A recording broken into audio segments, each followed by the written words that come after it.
I would say there is.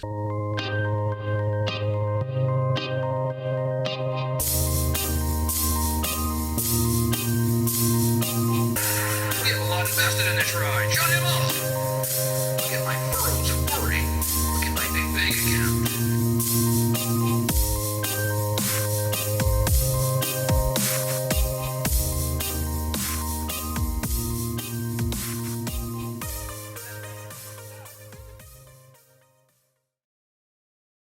Yes, I was. Yeah. I was actually in paramedic school. I never finished paramedic school. Oh, okay. Or I finished school, but I never took the registry.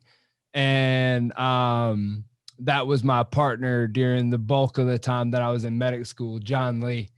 Gotcha. And he's kind of a local legend on around there. Like I've actually met since that podcast.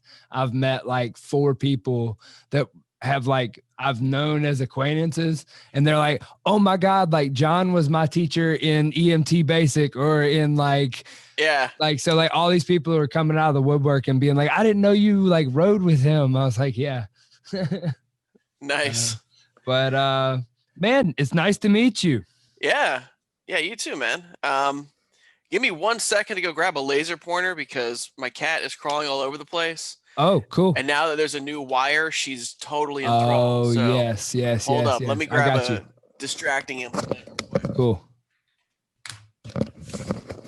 Yeah, I don't have a door on the office because when I moved in here, that door was all messed up. And I told myself, I'll replace it one day. And then One day never came. just didn't, Yeah. Well, it's like until I got this cat, her name's Spaz, by the way, for obvious reasons. Until I got her, it wasn't a problem. Okay. So she's the only reason why I need a damn door at this point. Yeah. Well, we started out, I told my wife no cats. We now have 3 cats. But Yeah. we have one that I nicknamed. Do you ever watch Archer? Oh yeah. Okay. Hell I nicknamed this cat Pam. yeah. And it's Pam from Archer because I'm just constantly yelling at that cat. Yeah. Nice. But man, it's great to have you on the Daily Stack. And I usually at the beginning let people kind of like introduce themselves and kind of like let people know what they do. So, Jack, the floor is yours. Yeah, well, I'm a filmmaker. I've been producing stuff independently for the past, I don't know, about 5 years or so is really when I decided to go into I'm just going to make my own stuff kind of territory. I've been Right. doing it since I was 18. My first IMDb credit was when I was 18 years old. It was a cable access show, but it was still an IMDb credit, so I count it. So that's going back 17 years. I've been doing this. It's basically all I've done in my adult life. I've done a little bit of everything. I started off my first professional, like getting paid for it job was shooting weddings when I was about 24, I think, 24, 25. Started shooting weddings. That led to corporate video. Corporate video eventually led to television. Television eventually led to some feature film work. And then I kind of realized that I didn't really want to be part of the industry, so to speak. Right. So I still do work with, I still have connections in that world, and I still occasionally do jobs here and there for movies. But I just decided, like, I got into this because I wanted to make stuff, and I would much rather, at this point in history, it's so much easier to make really good video and make good movies on the cheap. I'd rather be using those skills with small businesses, regional bands, like people who wouldn't ordinarily be able to afford this kind of stuff, Right. but who, like, working with them, I'd have a much bigger impact in their world. Like I did a day on this horror movie that hasn't come out yet, but the guy just called me and he's like, I need you to look through this footage and pull the VFX shots and put it into a spreadsheet. And I did all this stuff for a day and then handed it over. This is a big budget movie that's going to be in movie theaters, but you'll never know that my fingerprints are on that movie at all. You know what I mean? Like, my involvement in that movie means nothing. Whereas, I believe you trained down at 10th Planet as well, right? I know your Yes, sister yes, does, right? yes, Yeah. yes, yes. I just did a piece for a series of Instagram videos for them, Right, and he's sharing them on social media right now, and I can already see people engaging and, getting involved, and like that that effort is not wasted.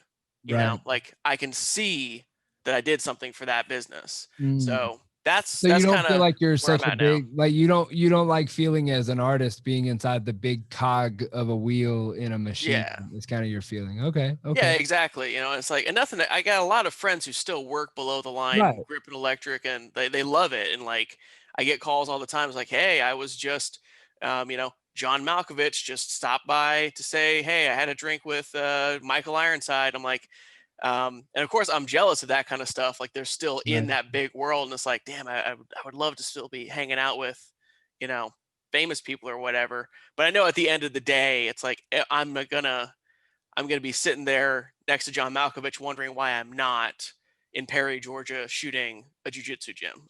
you know, Yeah, yeah, like yeah. it's yeah. So I know I'm gonna be longing for that.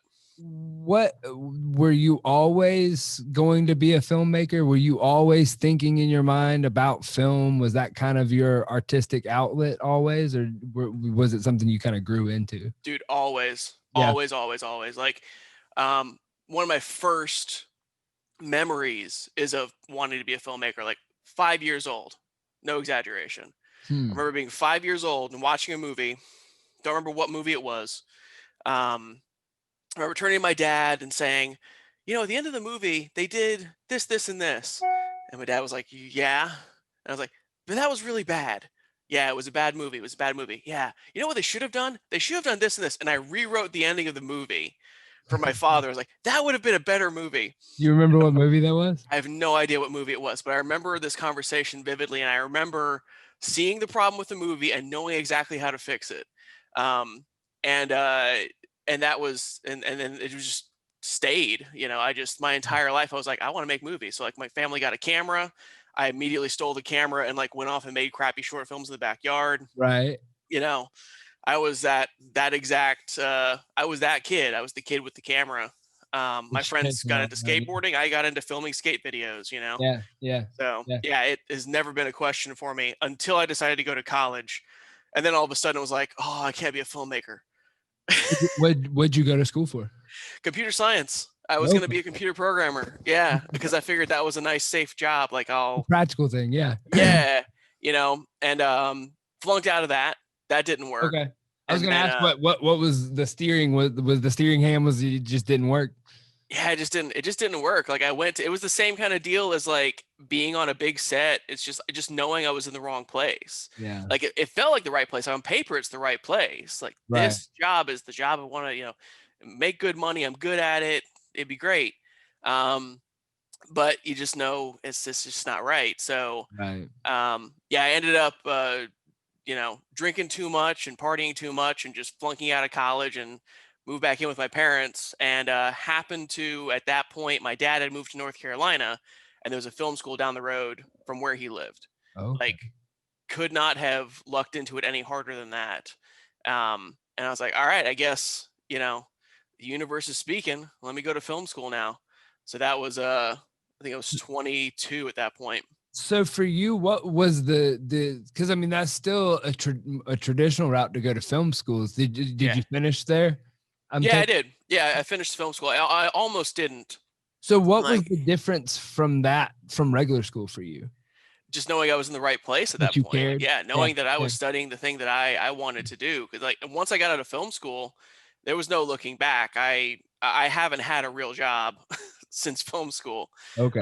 With the exception of like 2 months after film school, I went back to a factory work just to pay off some credit card debt. But Right. after that, I haven't had a day job other than I was a teacher for a film and video class at a community college. Like that's the only Okay. day job I've had, and I feel like that counts Yeah. as part. Yeah. Well, I Yeah, mean, you got to check for consistently showing up and doing something and providing a service. So yeah, that's a job. yeah, But yeah. That's the true. but then the getting outside of that and being the route you were going, did as you did you keep bumping into walls and in that sense, like when you went to, like, you got out of film school Yeah. and then you went, and did you immediately start working like in the industry per se? Like, I was already doing video work before I graduated film school. right. Like the end of my freshman year, that summer, me and some friends got together and we found some local businesses that needed some work, and we did a couple of crappy local commercials Right. that first summer. And then I started my wedding videography career my junior year of film school, I think. Mhm. And that's why I almost didn't finish film school, because I was going to school 5 days a week, filming weddings every Saturday, sometimes Saturday and Sunday. Um, and I was like, and I was making incredible money as a wedding videographer. So I was like, why finish film school? But then I thought, let me go ahead. I've come this far, so let me finish it. So by the time I got out of film school, I already had the beginnings of a client base. You know, things were already starting to Right. roll for me. But that doesn't um small business ownership in general, especially a freelance contract work like I do, it's never a straight line, Right. I mean, when wedding videography, at a certain point, I just got sick of it. I was like, I can't do this anymore. Like, once that stopped being an income stream, well, now I've got to find new clients every single week, and then some weeks there's just no clients, and you have to learn how to, you know, not have an income for a while you look for the next client. So, What in the beginning was pushing, were you pushed more towards the financial means of the fact that like you're trying to get clients to get things paid for, or were you trying to explore the artistic side at all in the beginning there? that the goal was always, eventually, and still is, it's like, I want to be making my own stuff that people pay me to make my own stuff. I want to come up with the Right. idea, do the work, and then put it out, and people will give me money for just doing the stuff that I just want to do. That you want people to call you and say, "Hey, do you the thing you do." Yeah, well, I don't even want people to call me. Like, the dream is I sit in my bedroom and I come up with some stupid idea and I just go ahead and do it, and then the money magically shows up. Just shows up. Okay. Like, Okay. that's the dream, right? And who knows how close you can actually get to that sort of thing. But you know, yeah, barring that, the step below that is exactly like you said. It's like, call me up, just do whatever I want to do. So, and I'm already kind of doing that. Right. I've learned what is compromising my integrity as a filmmaker and an artist and what isn't. Like, doing videos for local businesses, doing videos for corporations, that's not necessarily bending my integrity. Like, if you want me to come in and tell the story of your business, well, that's my job. My job is, I'm a storyteller. I tell stories Right. about people. So if you Right. want me to come in and tell your story, then I'm doing what I need to do. Just because I'm not on a mountaintop, telling the story of this undiscovered tribe of, whatever the hell, like, just because it's not groundbreaking documentary work doesn't make it not legitimate, Yeah, you yeah, know? yeah. That Um, I guess that makes sense. And plus it spares the world of like terrible local commercials, you know. yeah, exactly. It's like, I am doing a service to the Right. world here, so, but then, like, it's actually more compromising to my integrity to go do that one day on a horror movie doing a bunch of clerical work, Right. even though that's a quote unquote more legitimate project, because, like, that's got name actors in it. That's going to be in theaters. That's going to be the thing that I can go to the family reunion and be like, I worked on this movie. But Right. I'm not really expressing anything as an artist by doing that work, Mm, you know. So I've started to figure out, like, what is an actual compromise in my integrity and what really isn't, you mm. know. So sometimes what looks like a compromise in your integrity is, and may even look that way to other people, it really isn't. You're still feeding your soul. You're still doing what you got to do. Well, at the end of the day, it's that you're trying to feed your soul. Like if it's not, Yeah, you could be doing something that looks like it's feeding your soul, but at the end of the day, you may be dead inside when you get done doing it. absolutely, absolutely. And that's the thing that I figured out pretty early on was, 'cause some of my first corporate work was with I don't know if they're still around, the website Bleacher Report. Are they still a Oh thing? yeah, yeah, yeah, yeah, yeah. Yeah. So I did a bunch of shoots with them, because I'm based in North Carolina, and we have a lot of NASCAR guys. We Right. have a lot of people retire and come to North Carolina because they want to start a vineyard or whatever, you know. So I got to go out and interview some major names in especially in NASCAR. Like I worked with Junior Johnson, did a commercial with him up here. You know, he's, and for those people who don't know, he's like the godfather of NASCAR. He's one of the Right. guys who like he was a moonshiner turned NASCAR driver. You know, Right. like that's the origins of The NASCAR was crossover. Yeah. Yeah. yeah. A fascinating person, and you know, it was awesome to work with him. A bunch of people like that, and I would go home and I would like call my aunt, who's like a huge NASCAR fan, and be like, "Yeah, I guess who I worked with today," and she was really impressed. And then I'd hang up the phone and be like, "Well, that was it. That was the entire enjoyment I got out of that process." You know, Mm, it's like mm. I don't actually care that. You know, Just it's the like fact that you could brag about it. I Yeah. get to Yeah. brag about it. Like Yeah. that's it. That's Yeah. all I get to Yeah. do is Yeah. brag about it. You know, so those experiences were great, but they're not really um and they may look like a big deal to my aunt, but to me, Right, right. To you, it's not the mountaintop that you're looking for. no, it's definitely not, you know. And I've worked so hard and so long at this point. Like I said, 17 years I've been this has been my career. Um, you know, you don't, it's not worth it Right. to do anything less than what is still feeding you, what is still feeding your soul. What would you say kind of defines your style? Like I see the shirt that you're wearing and I kind of like seen you, like Becca showed me your stickers and I've looked Yeah. at your stuff. Like what would you say defines kind of your artistic style when it comes to your filmmaking? I got a um my website used to say Green Sneakers Media, we make movies, in parentheses, no, nothing you've ever heard of. Mm, And that's kind of okay. I'm a big fan of the niche. Like, and I know it makes me pretentious and I know it makes me kind of conceited or whatever, but I like stuff more when less people like it. Okay. Yeah. Yeah. Like Yeah.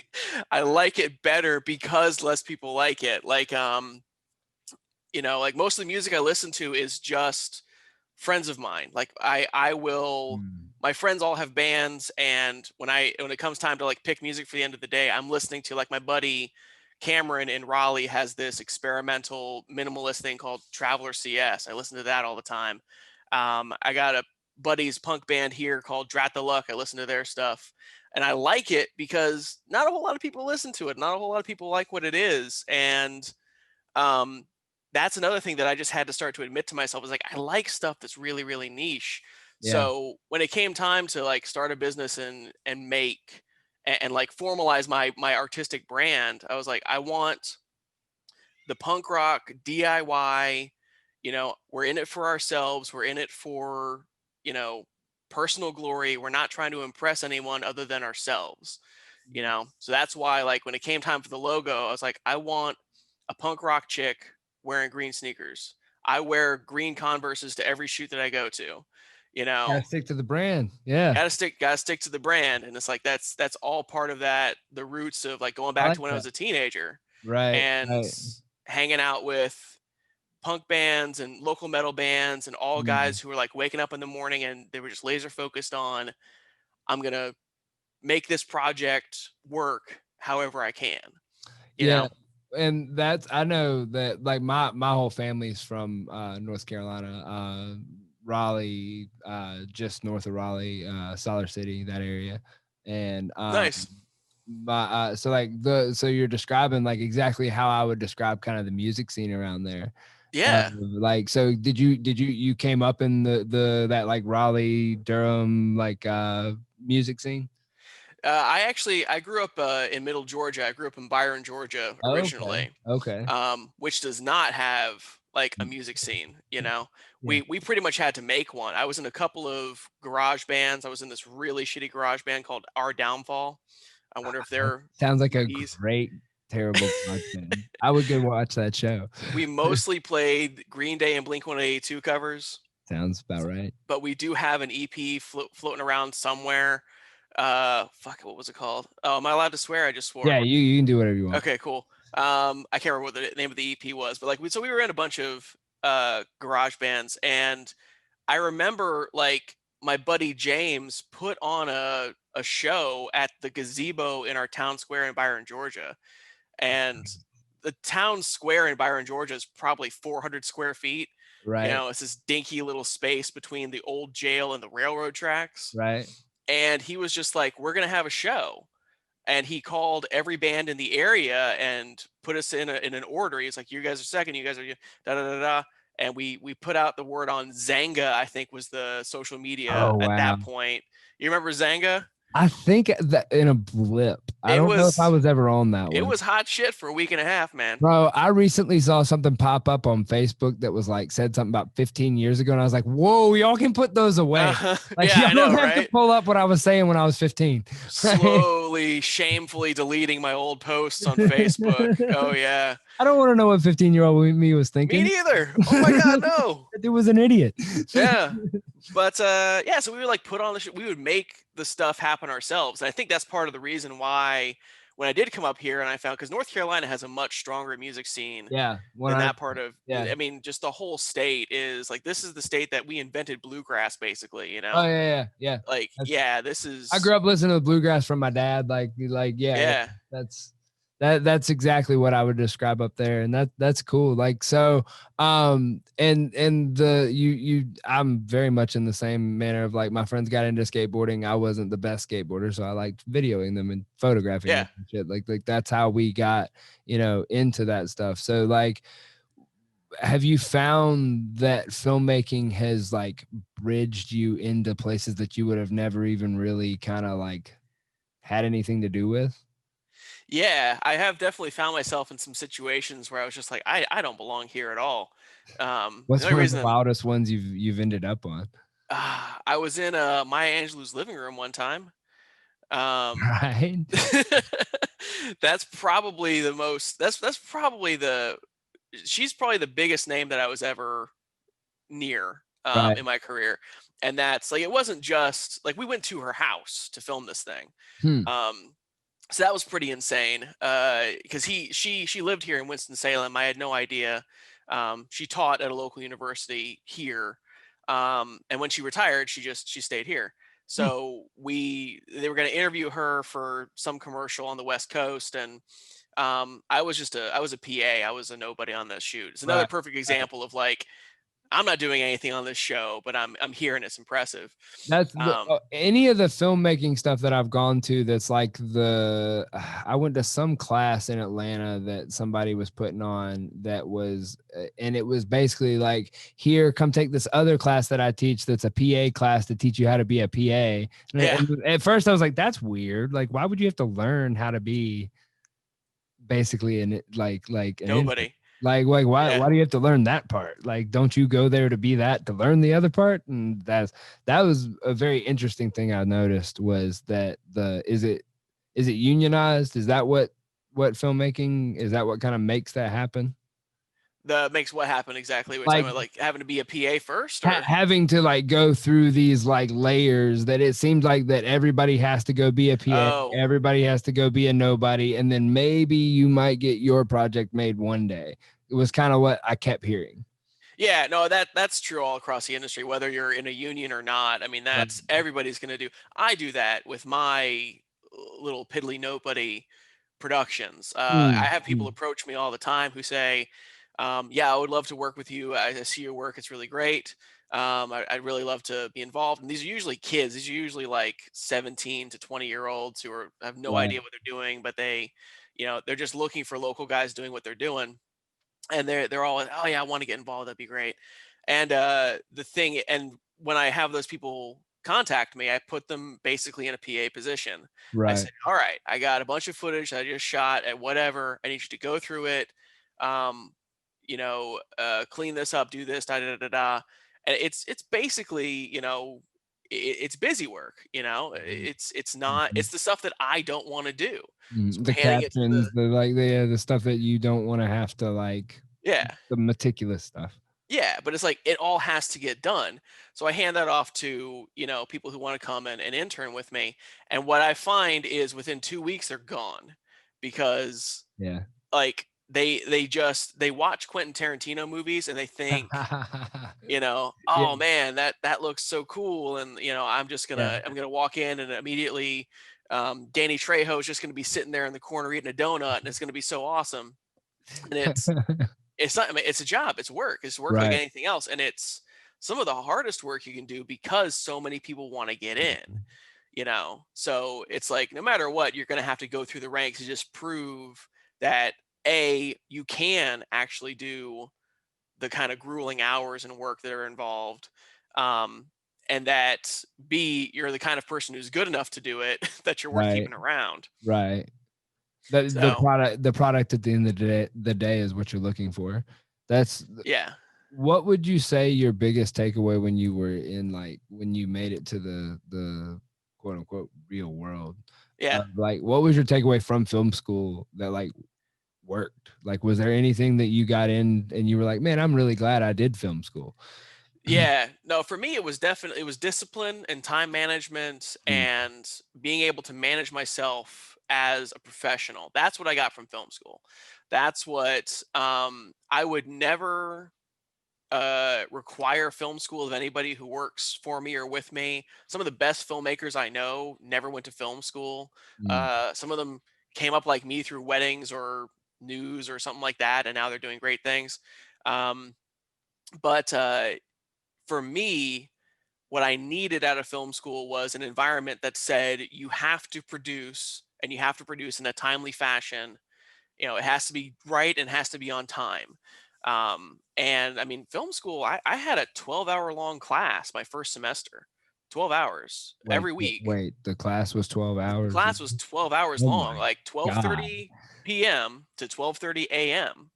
We get on set. We would shoot two movies back to back, two student films. I had 12 kids in my class, and we each made a movie. And then when we were done making movies, we started over and made more movies. So every single week, Thursday at noon, I was on a soundstage until midnight that night.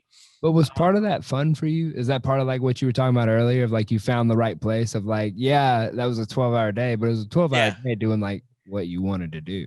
Oh yeah, no, Uh, it was incredibly rewarding. I mean, it yeah. was that was when I realized I was where I needed to be, and that's when I realized that I actually could do this because at the end of that first semester, we lost like 10 kids from my graduating class. They all just said, "I'm better at watching movies than making movies," and they all went home. Yeah.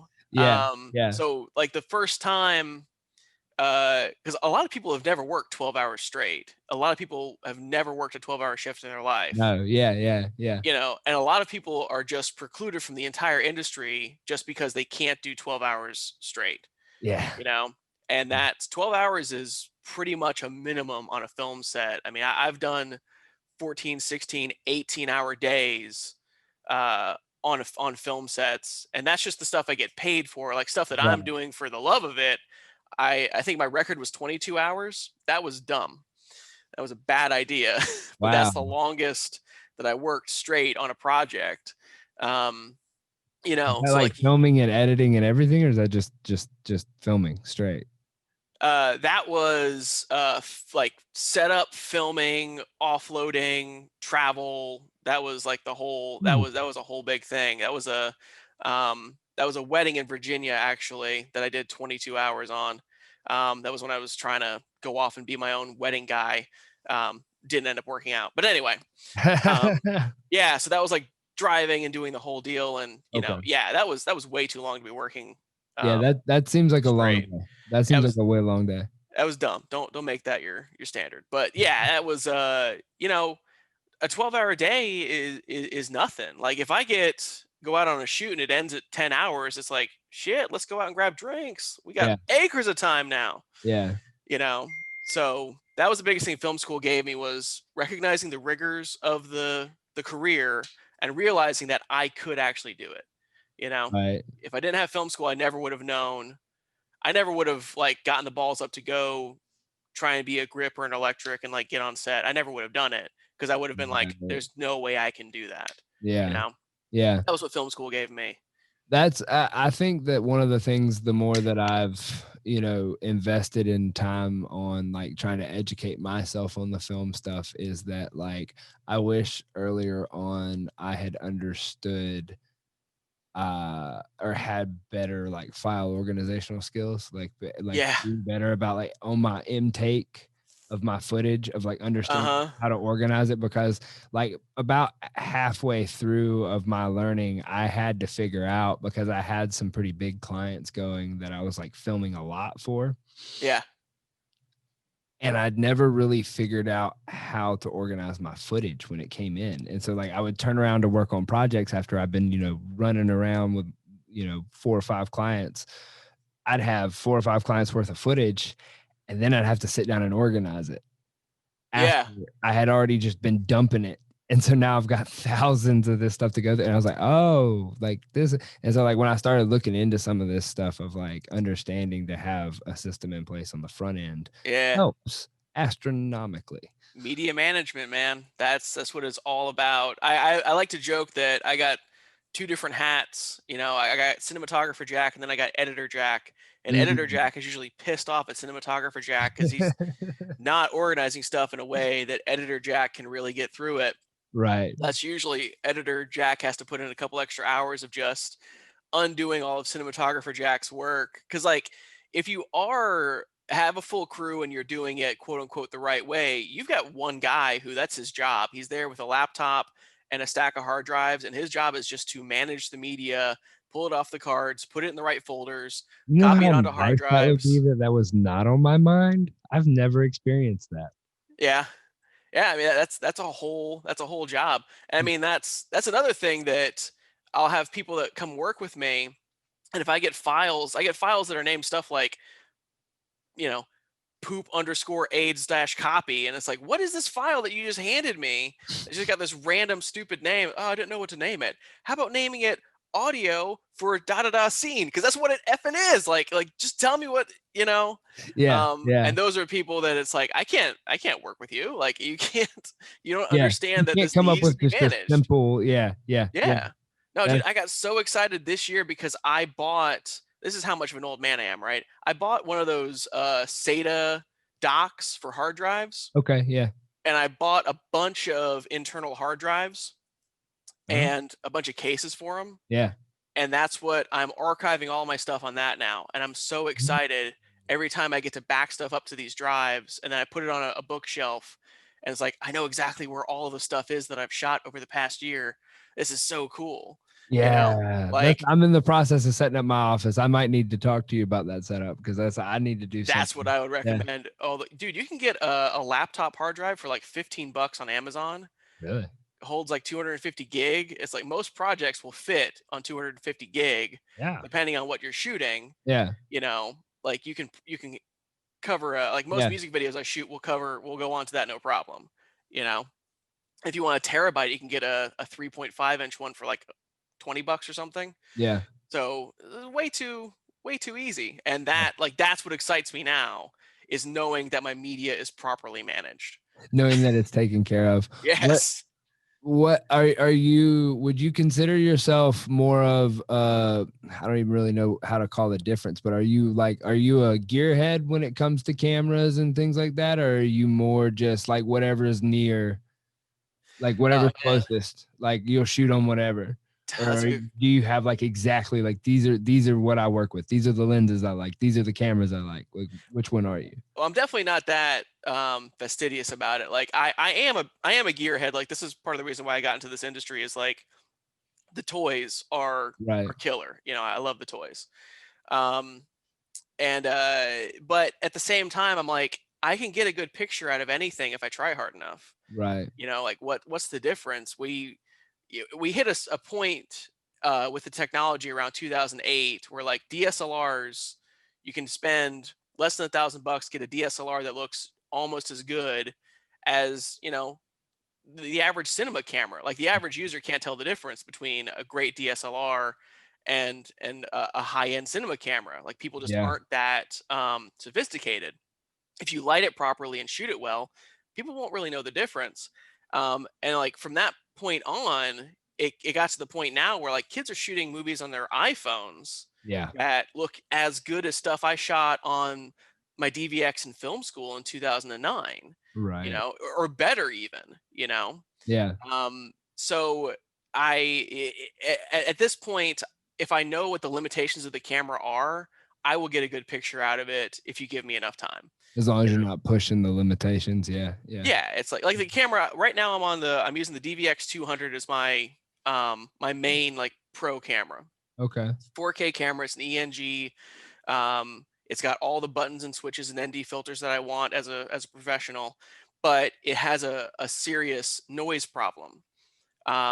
Its lowest ISO setting is 500, and now I know I'm getting into some kind of No, detailed continue. stuff for I'm some I'm people. Some I'm people are I'm kind of loving tuning it. out now, but its lowest ISO is 500, and even at 500, you see a lot of grain um, Huh. in the image, especially in the Really? blacks, especially in the shadows. Yeah.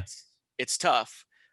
Compared to like my DSLR, I could do the same ISO and see no grain whatsoever. What DSLR do you shoot on?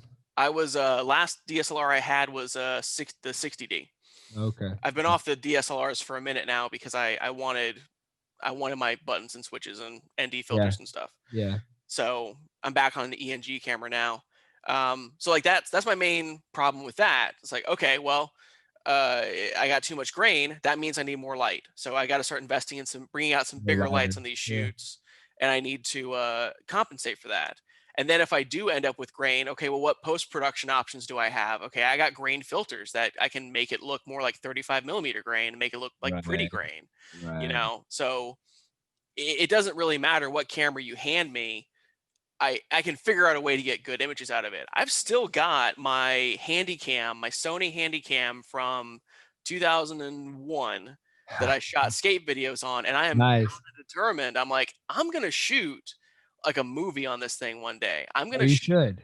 Yeah, I'm like, I'm gonna make this thing look as good as it possibly can. I'm gonna make a good ass movie with this shitty camera.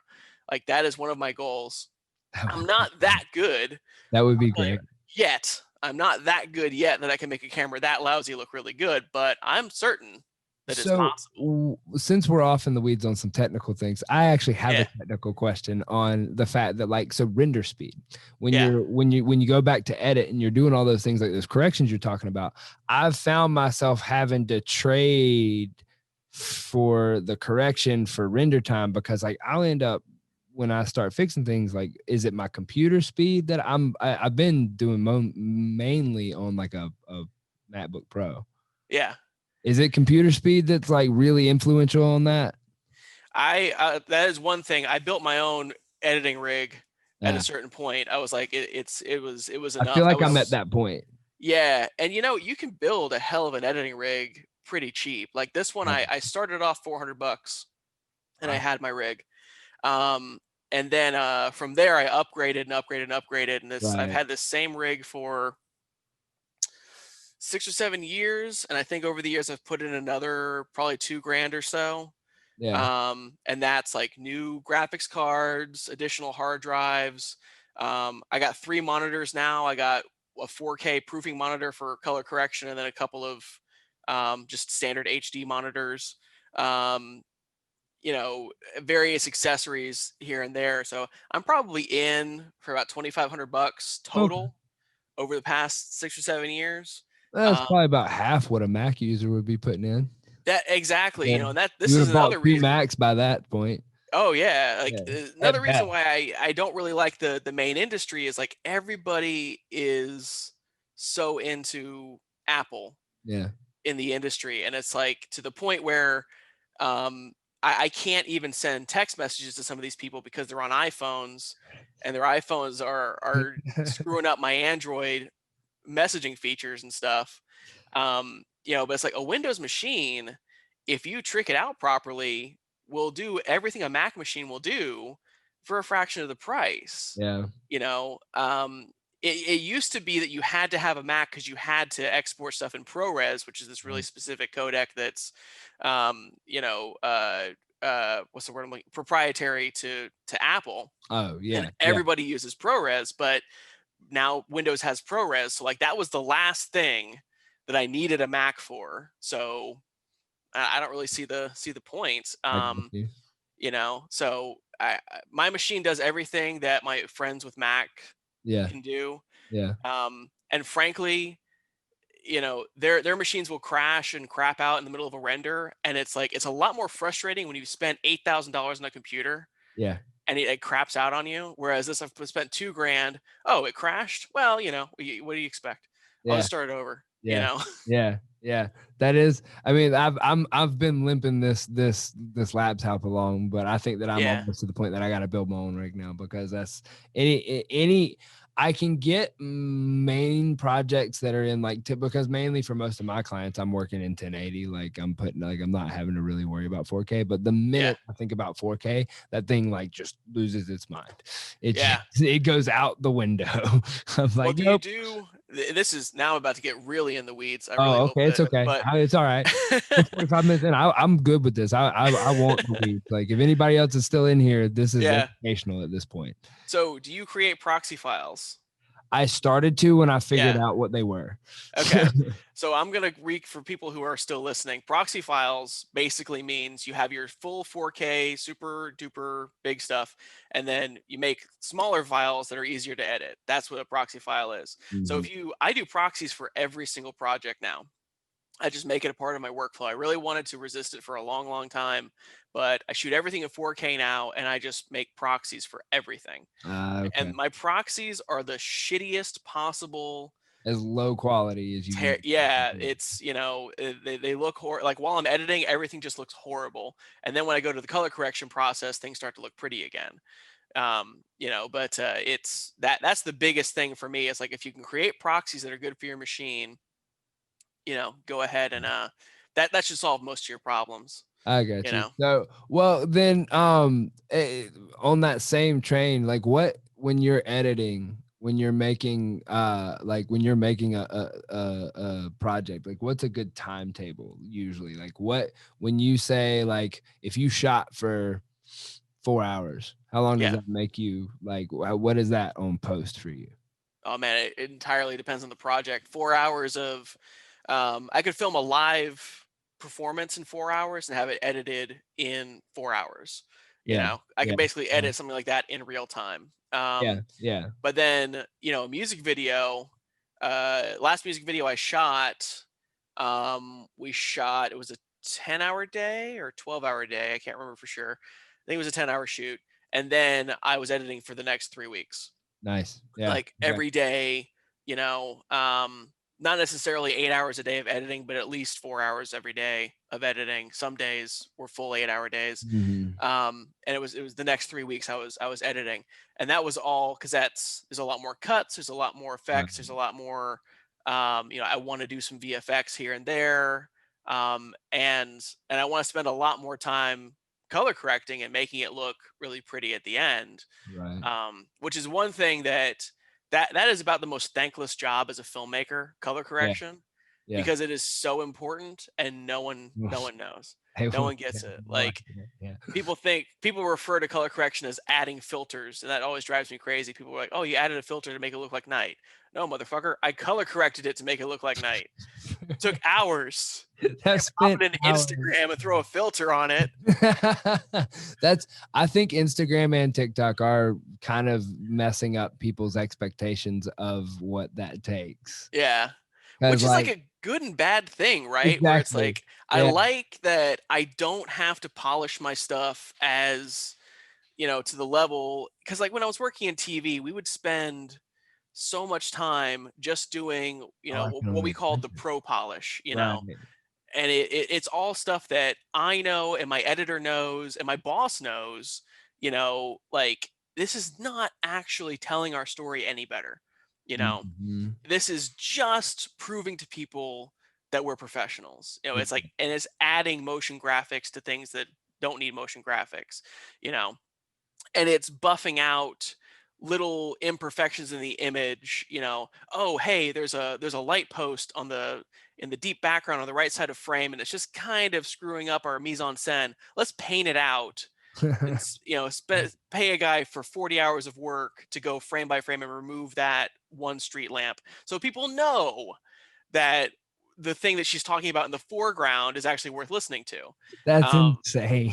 it is. It's really insane. And it's like, and I would bring this up with my boss all the time, and he would sort of shrug and be like, "Look, man, what do you want me to do if we don't deliver a product like this to our client?" Because that's the thing. My boss has a boss too, Right. and his boss doesn't actually know what good TV versus bad TV is. He just knows that professional polish, and that's So what he's paying for. now we're wrapping right back out of technical and going back into more spacey stuff. So like, Yeah. what makes that? What makes a good versus bad piece? Is it purely just the content of I think it's the purely the content right? personally. Like I think it's all down to, are you a sophisticated enough viewer to know I'm watching something of value right now? Like, or are Right. you not quite so sophisticated, like, like most people, and you look at the first couple of images and decide whether or not they quote unquote look professional. I mean, some of my favorite work is like some of the least polished stuff. Like Run Yes. Lola Run was one of the first independent films I saw. Have you ever seen Run Lola Run? I feel like I've heard of it. It's fantastic, and it looks kind of shitty, to be perfectly Yeah. honest. It was Yeah. shot on like 16 millimeter on a stolen camera.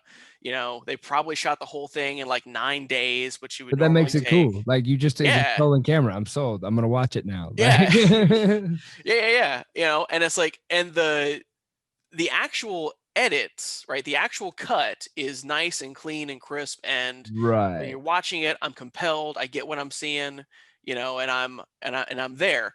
But when you start to sort of pixel peep and look at just the actual, like the lighting isn't quite as cherry as it could be, and the color's a little bit green, like they didn't really do a full color time to it, and there's just a lot of stuff. There's a lot of hairs in the gate where stuff like that. We would just paint out any hair that gets caught in the gate. And a hair in the gate, for those of you who don't know, if you've ever seen a little wiggling hair on the side of the screen that was in the camera while they were filming, it just got stuck in there.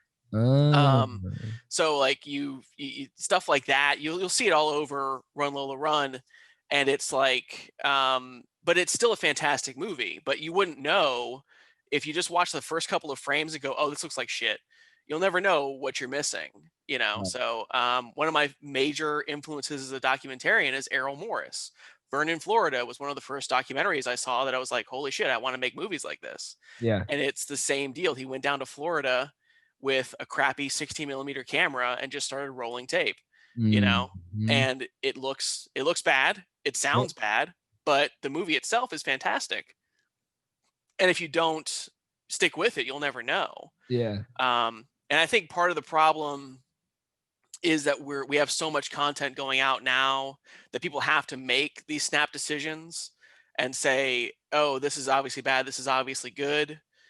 I think that's part of it, but I really don't. I think mostly it's guys in my industry who keep perpetuating this quote unquote pro polish idea where it's like it's got to be, Well, I think the perfect. masses, like I've had this discussion in quite a few meetings recently, and it's I think the masses, for the most part, appreciate that, and like what I would call what you're talking about is like a quote unquote like amateurism, Hmm. and that gives it the aspect, and I mean Yeah, it's one of those things that like if you want to know what's going on in technology and what's going on in film, I've always said you can look at the adult entertainment industry.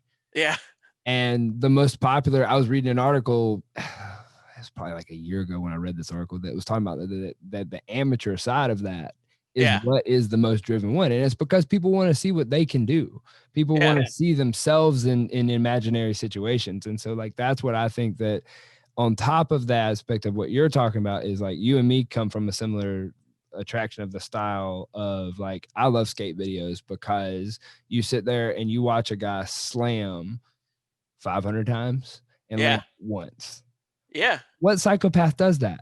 Right. And so that's the aspect that's entertaining. And so that I've tried to bring that to the fight world in the jujitsu world, because like when I picked up a camera in the jujitsu world, guys got a little bit like clammed up around me a lot at Yeah, first, because like guys don't want to be caught on camera getting smashed. And it's like, yeah, yeah, but that's how we get good. Yeah. And so it's a lot more interesting to me to watch the process Yeah. of something becoming good, and it be kind of the same way that you would see it in a normal life, play out. Bad Yeah. lighting, bad moments, not necessarily in focus, something off to the side, things like Yeah. that. Like, but in a film aspect, done on purpose. Done on But purpose. like it's done, like Yeah. those Oh yeah. things are done on purpose. Like the camera's Yeah. left there in purpose. It's out of frame on purpose. It's out of Yeah. focus on purpose. Like, because you're catching the moments as they happen. Yeah. No, So you definitely. I mean, that's, the whole craft of film, like in general, it's the reason we're so into it is because it lets us connect with people we don't know. right. It gets us into lives that we'll never experience. Like the first movies that were ever made, like when the Lumiere brothers invented this shit in like the 1890s, they Right. strapped a camera to the front of a train. Mm-hmm.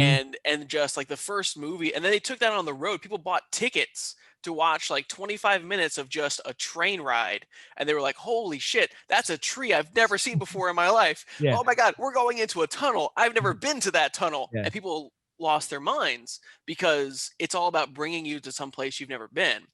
It's not about whether or not there's a street lamp in the deep background ruining your mise en scène. Like that's not the point. The point is to connect people to other people. And part of the reason why YouTube, TikTok, Instagram are totally taking over the content streams of anybody under the age of 32 is because it allows you to connect to someone on a more personal level. You go on a YouTube channel, you watch someone's videos on YouTube, there's like a guy and a couple other people who like made that movie. Like they made it. They're the ones who made it. There's no like me all the way at the bottom doing clerical work for the horror movie like I was talking about. There's no Right. guy like that. Like that guy isn't there.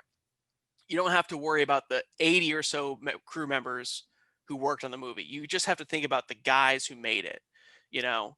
This is part of the reason in the 70s we started to make a big deal about the director of a film. Directors don't make movies. Like directors are one guy who make a movie, but we made this big deal about, oh, this director, this is the author of the movie now. So if you like this movie, you like this guy. It's because everybody wants to connect person to person, So like when I'm watching a movie, I want to know who made that movie. Right. The truth is, no one person made that movie. 100 people made that movie, but I'm giving credit to this one guy so the audience can feel like they've connected to this one person. To this, I like Quentin Tarantino's movies. Well, you like Yeah. his yeah. You like his management style, basically. That's exactly what you like him as a boss. You don't like him as an artist because he's telling he's telling 100 other people what to do, and then there's another 200-300 people that he never sees because now we have whole VFX crews that work remotely. Right. Like I had a buddy who worked on Avengers, the second Avengers, and he's in England now, and that's where they were doing a bunch of post production. And he saw Joss Whedon once, like he like walked through the office, and that was it. He spent 7 months working on this movie, and he saw the quote unquote man who made it once. So it's like he's not even a good boss. He's not even talking to most of his employees. Yeah. So you like Quentin Tarantino, you like his management style. That's a perfect way to put it. Yeah. That's it. And do you think that the era of the like super director is over? No, I think it's actually we're sitting in a whole new we're going to a whole new chapter of it because now it's not going to be about your Spielbergs and your Tarantinos and your Lucases and all that kind of stuff. Like it's going to be about 1,000 little YouTubers, right? And now everyone's going to have their own personal Quentin Tarantino, and it's going to be a more genuine thing because that's exactly what I was getting at. It's like there's no longer the like 4 guys at the top. You have the thousands of guys that would have worked underneath them that now just do their own thing. That make their own project. Yeah, that's exactly true. That's we're done with the if we're talking about like that as a super director, like we're pretty much done with the exception of like Disney doing Marvel movies and Star Wars and stuff like that. They own the world. So. Yeah, but that's just it. It's like they own the old world. Oh, they definitely do. They definitely do.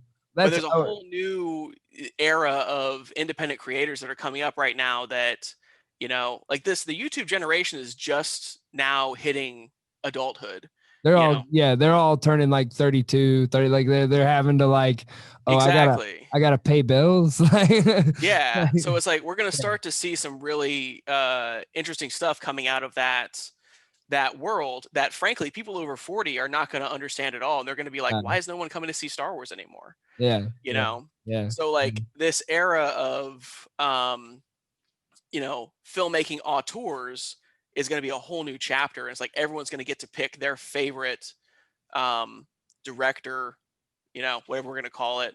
But right. everyone's going to have their own from now on. So yeah. Right. Which I think is cool. I mean, it's kind of like the whole podcasting world too, is the same thing that like you don't have to shoot for the millions. You can find Yeah. 1,200 people that like your stuff, and 1,200 people buying a $20 thing every other month is a pretty decent living. Like, Yeah. No, if you can get 1,000 fans and get them to spend $100 a year, you can yeah, run a business off of that. yeah, yeah, You can a six-figure business is very, you can make a really comfortable living off of a six-figure business. yeah. Um, so it's like it's very possible now that you can be a filmmaker without being, a filmmaker. Right, right. Well, if you can find people that like your stuff and that it like resonates with, Yeah. um, what would be your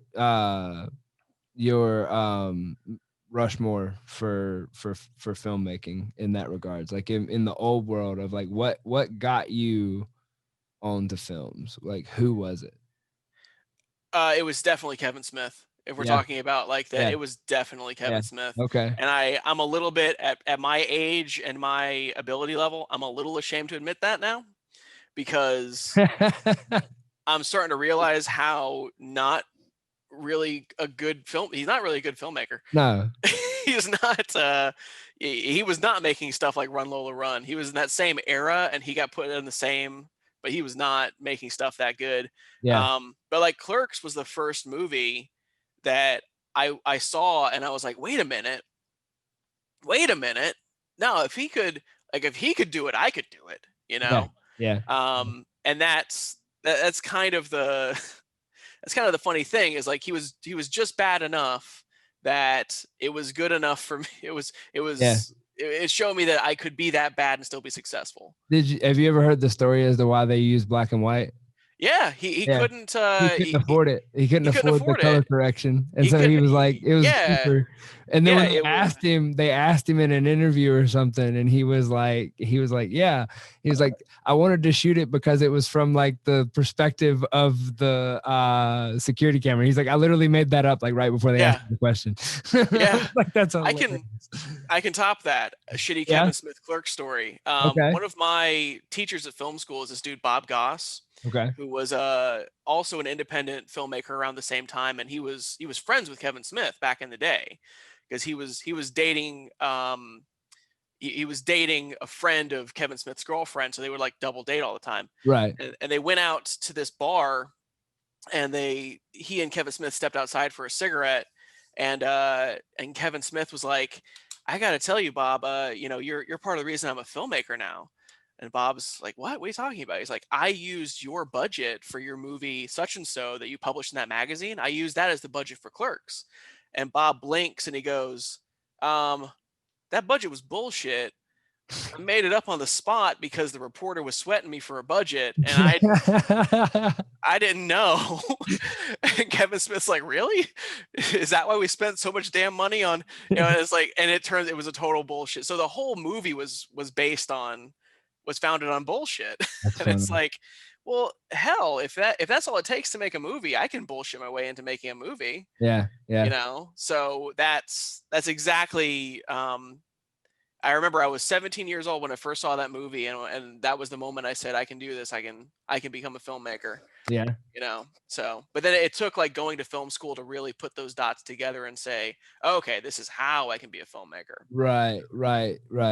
So yeah, but yeah, he was definitely that movie was the one that I said I can do it. Yeah.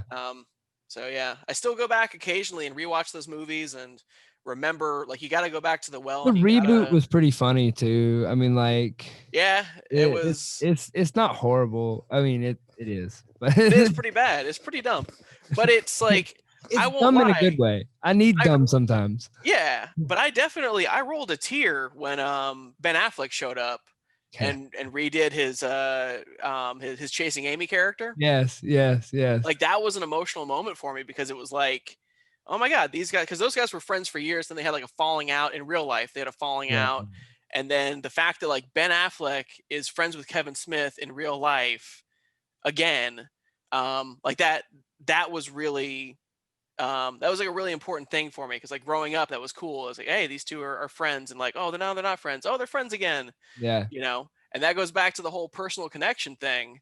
I want to feel like I'm in Kevin Smith's life and I'm connecting to what's going on with him. Right. So this shitty reboot movie, all it was for me was a moment to see two friends reconnect. Yeah, yeah. Don't ask me about the plot of the Jay and Silent Bob reboot. I don't remember it. I don't either.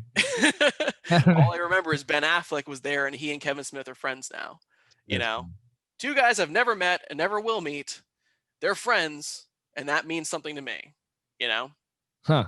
So that's Yeah. that is, in a sense, to you what filmmaking can be.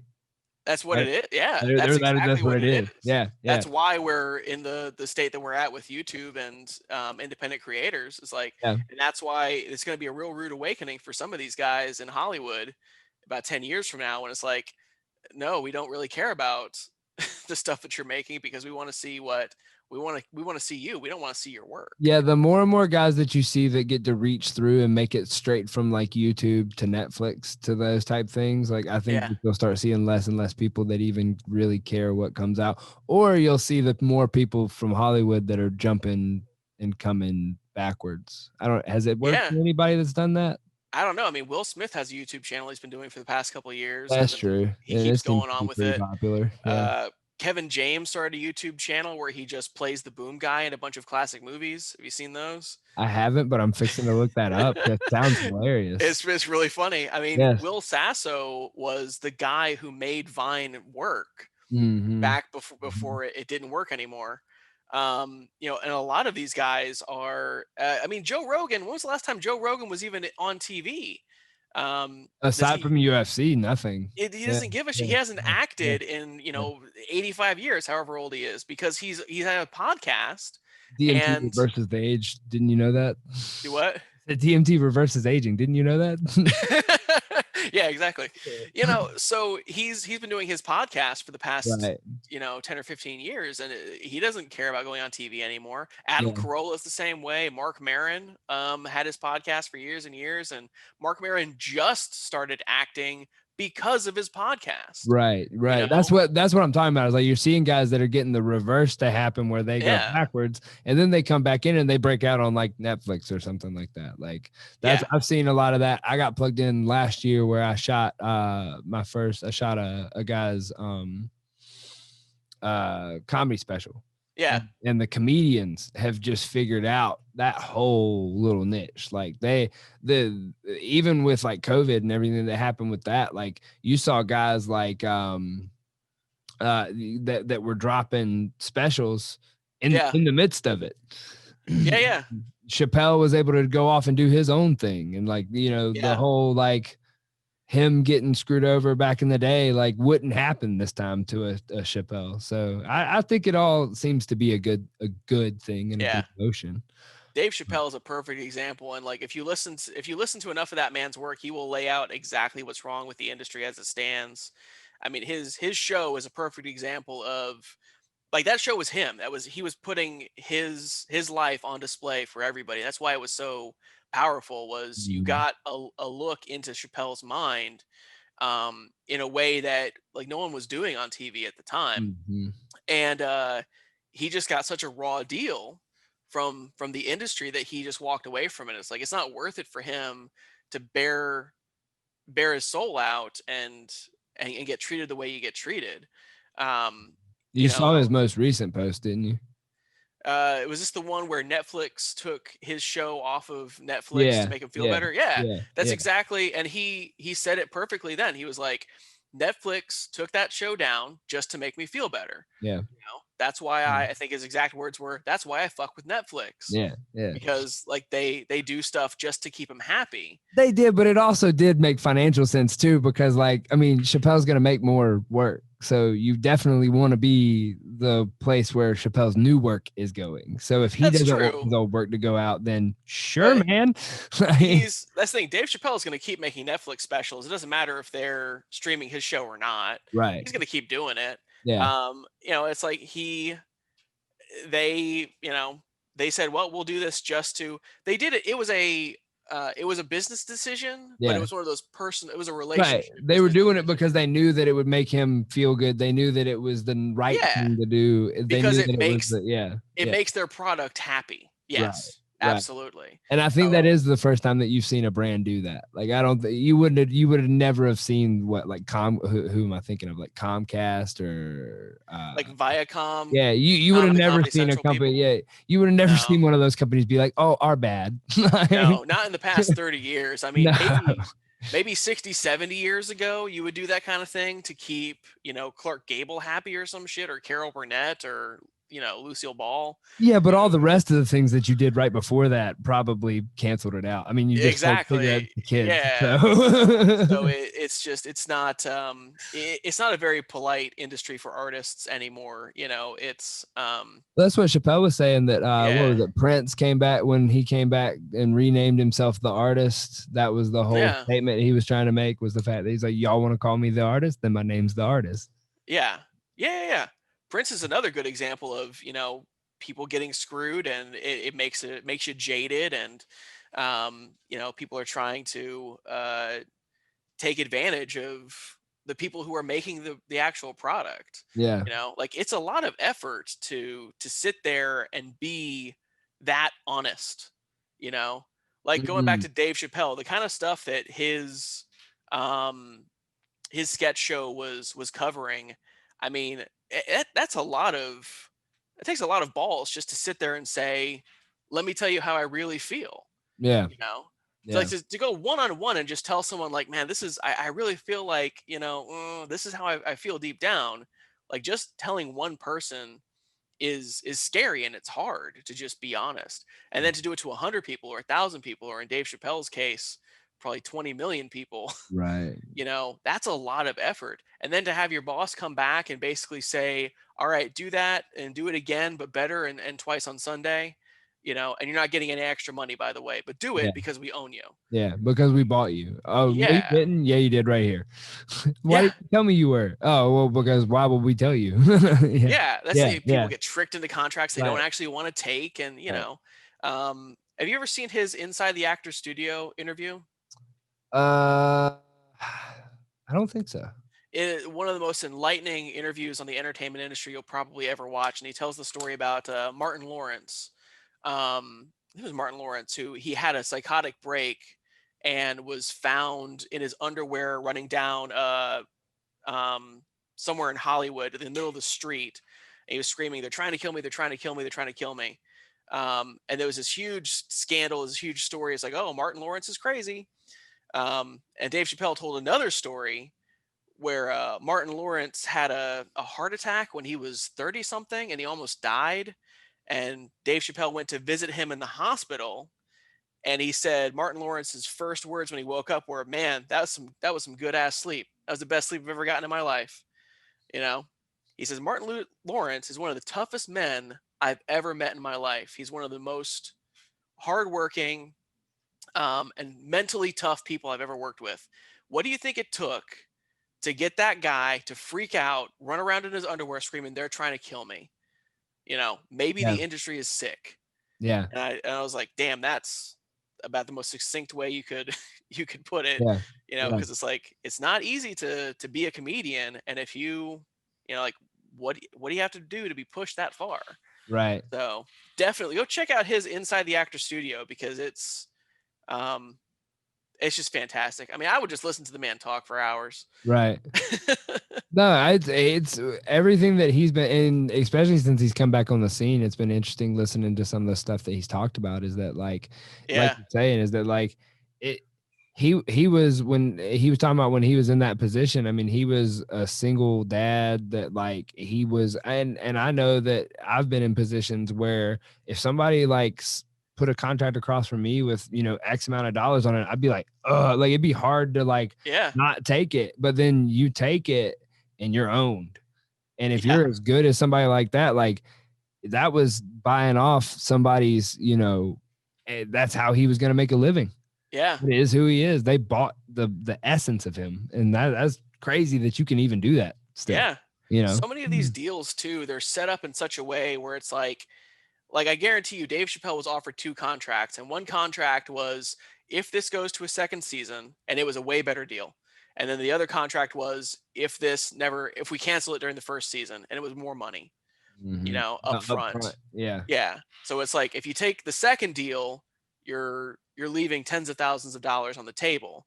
But if you take the first deal, you're leaving millions of dollars on the table. Yeah. You know, Yeah. but how likely is the first deal to actually happen? And so many TV shows, like you make the first season or you make the pilot even, and then it just goes no further.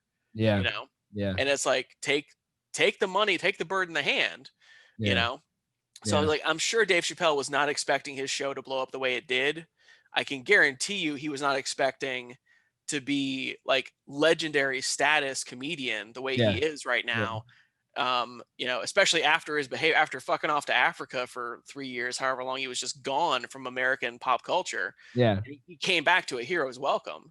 You Yeah. know, it's like I can guarantee you he was not expecting that. He was expecting to fade off into obscurity, you know, and he's very lucky to be as famous as he is now.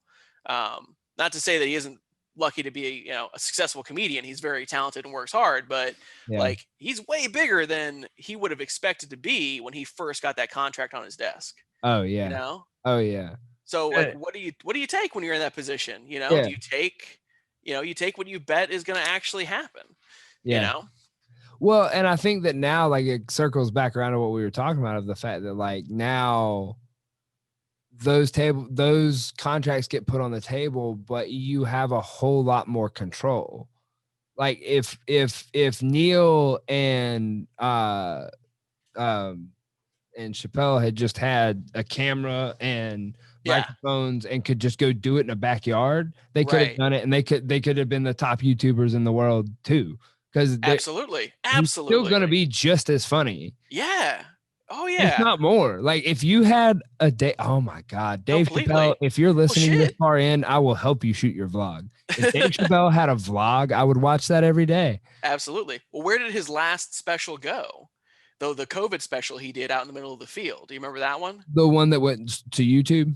Yeah, he posted on Instagram and YouTube. Yeah. He didn't fuck around with Netflix. He didn't call Comedy Central. He didn't go on TV. He just went straight to the masses. You know, and it's like, and he can absolutely do that. And he's probably doing better work, more satisfied, and making better money for the work at this point in his career than he was when he was on TV. Because that's really what this all comes down to, man. It comes down to money. And like one of the biggest reasons why I'm like the DIY punk rock, I got a punk girl as my logo, is like if you can keep it under a certain amount of money and to keep it under a certain crew level, you can do whatever you want, you know, and you can find those people who are really like genuinely into what you want to do. Yeah. You know, so it's way better. It's a way better life than producing shitty reality TV shows that people only enjoy ironically. You know, I can imagine that the money's good, but I would imagine that is some soul sucking work. Because my little sisters will watch them. They say ironically, but I don't think it's ironically. I think that's the thing, man. Reality shows, they're great money for the TV, for the channels that put them on. Yeah. You know, for the people selling the ads, they're great money. For everybody else, it's not. No, it's not. I've been trying to figure that out. Is like some of these things too on these reality TV. It's like, man, how much are you paying me to do this? But then again, also I fight, and there's guys out there that are, you know, making like 400 and 400, and that's like a good day. Yeah. Well, I mean, most reality show, like people on a reality show they're not making money. They're just getting famous, right? Exactly. That's why do you think there's so much Duck Dynasty merchandise? Oh yeah. It's like, that's the only way they get paid. If you go buy a hat, that's the only way they get paid, you know? Oh man, I've honestly never even really thought that all the way through. And like I've had some experience with like my wife a while back was working at a pawn shop that was Yeah. offered by some people that did the pawn stuff, and that's we got a reveal into that where it was like, oh, you mean this is all not reality? Yeah. Oh my God. Do we want to get into the faux reality show production? I mean, oh my God, they're all fake. Let me just tell you that right now, in case anyone's listening to they are all In case anyone's worried that reality TV was real. every single one of, like, they haven't been real since the era of like American Chopper season 1, you know? Like American Chopper, Yeah. when it first came out, that was a docu style, like that was a real show. Yeah. And that was like the last one. Everything else has been, you know, Completely. Yeah. Like complete. even the way that like some things play out, you're like, that can't even play out in real life like that. Yeah. Yeah. And it didn't. You know, that's just it. Yeah, it's they're all fake. I don't know if we want to get into the details of that, but yeah, they're I all mean, you can if you have insight on it. I know that in my experience, like for me to try to teach myself crash course, like how to use a camera and all the footage stuff, I ran a daily vlog. That's kind of how yeah. I got like launched into this. Was for my advertising job. I was Yeah. trying to figure out vlogging, figure out that because everybody was chasing Casey Neistat and like, Yeah. following that whole trend. And so I started a daily vlog, and that in itself, then when you try to take that and mold it and do it for a company, Yeah. because they were trying to follow the YouTube trend, you're like, yeah, but you have to do something. And so Yeah, like, it's like I you gotta go almost snowboarding or something, man. Like you right. gotta. I can't watch you like, file stuff every day. And Yeah. and so like it's been interesting in that of I almost found myself, I want to say, empathizing with reality Uh-huh. TV producers, Yeah. because I could only imagine that being your job, and then your boss come and be like, all right, go make something cool happen, and you turn around, you got 15 people just staring at you, Uh-huh. that you're like, do something. Yeah. Like, I need to film something. Yeah. No, that's absolutely the case. It's Yeah. like, they every single one of these episodes is like they put them in an artificial situation and then create fake drama because most people's day-to-day lives are not that interesting to watch. Yeah. So occasionally you'll end up with something like, well, like American Chopper was about making motorcycles. That's really Yeah. what that show was about. Yeah. And then it turns out that the father and son had this like crazy toxic relationship, So we're going to capitalize on that. and that's exactly what they ended up doing. And once that happened, every other show on the planet was like, well, shit, I need a junior senior dynamic too, Do those two even talk anymore? I still see the memes get shared. That's like the only relevancy I see them in pop culture now. I have no idea, man. I mean, that whole business is so, I mean, their employees have sued each other and I stuff. can only imagine. Like, it's hard to say whether or not anyone there is still friends. So, but I don't know, but that's the thing is like if you're going to make people watch TV, it's got to be worth watching. Yeah. And, it's just not, it's so much easier. It's such an easier sell to be like, here's a video of two people beating each other up, Yeah. like you're going to be interested in watching that as opposed to here's two people working out their feelings. Right. And it's like, working out your feelings might be interesting to watch, but it's going to be harder to make it. I can just get two people to beat the shit out of each other and set up a camera and film it and you'll watch, Yeah, and then we call it the UFC.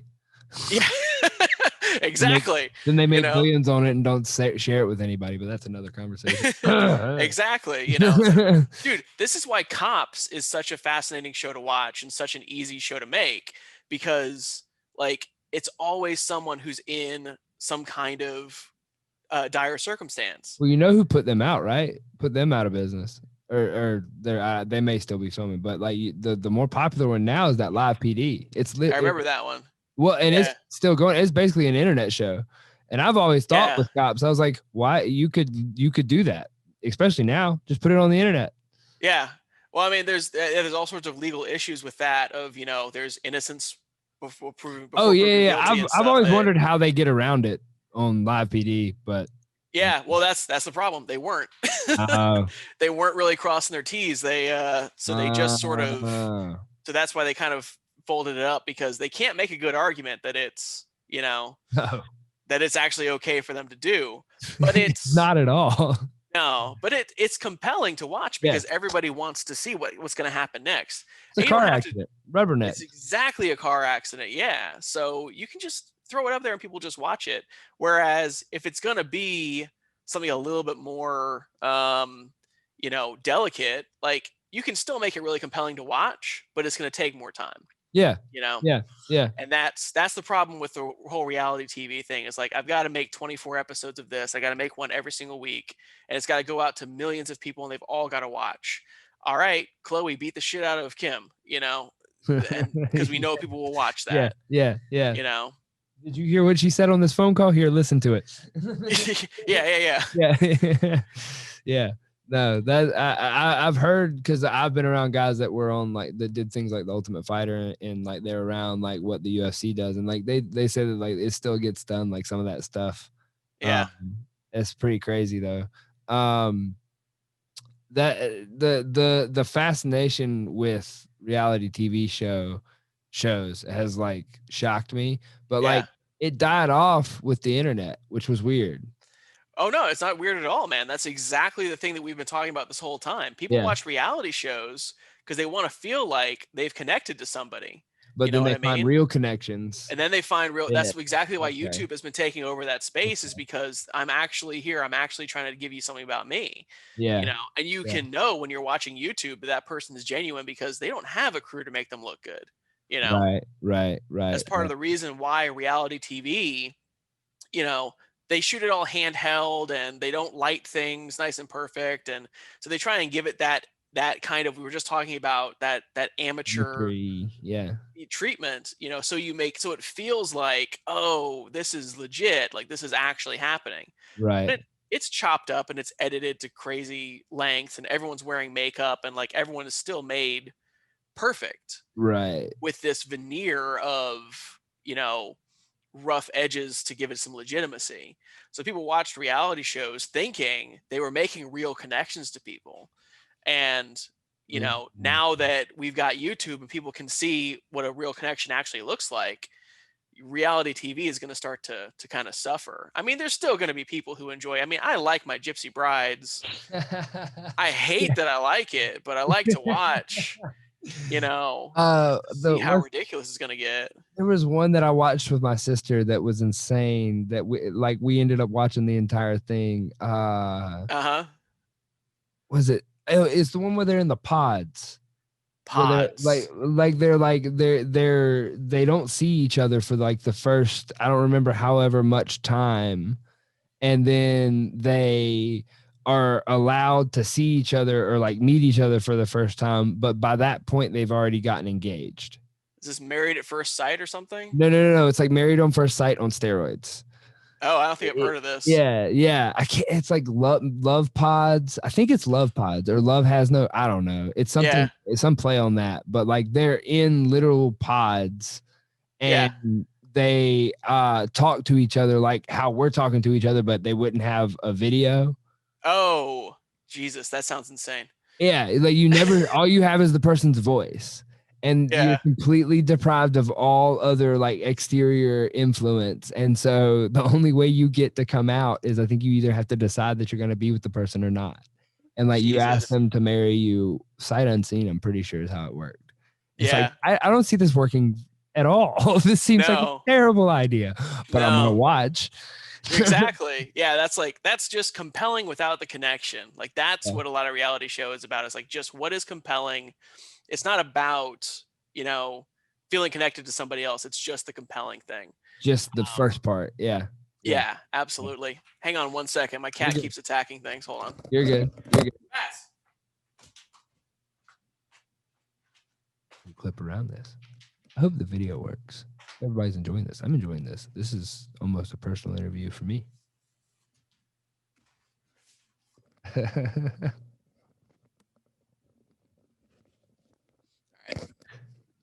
Putting her in to jail real quick. Yeah, I got this cables hanging on the wall, and she keeps on attacking them because she doesn't know that it's not strings. Oh, but they're toys. Yeah, nothing but toys. But anyway, yeah. So we were talking about the compelling without the connection. Compelling without the connection, and then Yeah. that's and YouTube and kind of where we've seen things going. But yeah. But man, we've been at it for an hour and a half. I've enjoyed this. I've been really. Okay. I want to have you on multiple times. I kind of want to like maybe do some projects with you. Yeah, man. Let's do it. So I have some ideas. I have some things that I would love to work on. But dude, I have an idea for a reality show where gypsy brides build motorcycles and then get arrested. And then they fight, and we'll have fight. We'll have champions. There will be belts. Yeah, the Rock. Yeah. The Rock's going to be the host. Well, no, Joe Rogan's going to be the host, man. We got to bring this back the way we were doing it. Oh, So okay. Joe Rogan's okay, we could bring yeah, we could bring Joe Rogan on. We could bring The Rock is going to be the judge of the costume contest. There's a whole thing, man. I got a whole show Bible written up. It's it's more than a 20-second pitch, but we'll figure it out, man. I got you. Yeah, 100%. I'll get the funding. We're good. Joe Rogan, The Rock, costume contest, gypsy motorcycles, everything America loves. Everything. Yeah. I'm 100% behind that. Aside from that movie, is there anywhere that you want to point people to find your media, your website, whatever? All of my things are on greensneakersmedia.com. Everything is on there. You'll find links to my Instagram and my Facebook and all that. You'll find my my portfolio of my documentaries, music videos that I've been making lately, all that stuff. If you want to just go straight to Instagram, it's Green Sneakers Media, at Green Sneakers Media on Instagram. You'll find me there. But if you want to buy this fancy shirt that Isaac mentioned that I'm wearing, that's on the website. So you got to go to the website to check out the merch page. Nice. Give me money. That's a dope. And then go to Instagram. An amazing shirt. And then give him a follow. Awesome. And then give me a follow, man. Yeah. Check out this. You can check out the stuff I'm doing with your gym. Yeah. Over there, releasing those, man. Yeah. I saw the first one today. That was pretty cool. And a shout out to Steven over there at 10th Planet Perry. Steven made my job easy, man. There's a perfect example of a guy who is genuine and wants to connect. Yes. And like everything, what you see in the videos I'm making for him is absolutely who that guy is. It's almost like when you're making a film for these people, it's like you hold up a mirror, right? It's absolutely. Yeah. This is one of the reasons why, and I know that we're wrapping this up, but quick story. You're good. Like when I was a wedding videographer, I felt really cool about like, oh man, I'm making this movie for one person, right? Like I'm making this movie and it's just for the bride. So she has her special day. And then I started to realize I'm not actually making the movie about her. Like I'm making the movie about the character she's playing on this day of bride, I'm telling this story that isn't really happening because you don't see when the caterer knocked over all the appetizers. You don't see when cousin Jimmy got drunk and had to get thrown out. You don't see I mean, I've had like estranged mothers show up to the wedding and, someone had to ask her to leave. That's great. So stuff like that. Like, I'm not actually showing you like what happened on your wedding day. I'm just creating this character for you. I'd rather watch that movie though. Exactly. That sounds like way more entertaining. Yeah. My favorite, the last time I did a wedding, and probably the last time I will ever do a wedding unless someone else comes up like this, was my friend Kayla. And she begged me, she's like, please come shoot my wedding. I was like, okay, sure, you're my friend. And she, for the first look, they'll do the bride dresses up dresses up in her dress, right? And the groom turns around to see her, and it says he cries and shit like that, and like you do all that. So she was like, I want to do the first look in my video, but I want to dress up like a Tyrannosaurus Rex. That's amazing. Is this on the internet somewhere? Yeah, I'll have to dig up a link for you. Yeah. But that wedding video, I felt like I was capturing Kayla. I was capturing her, and I was making a movie about her.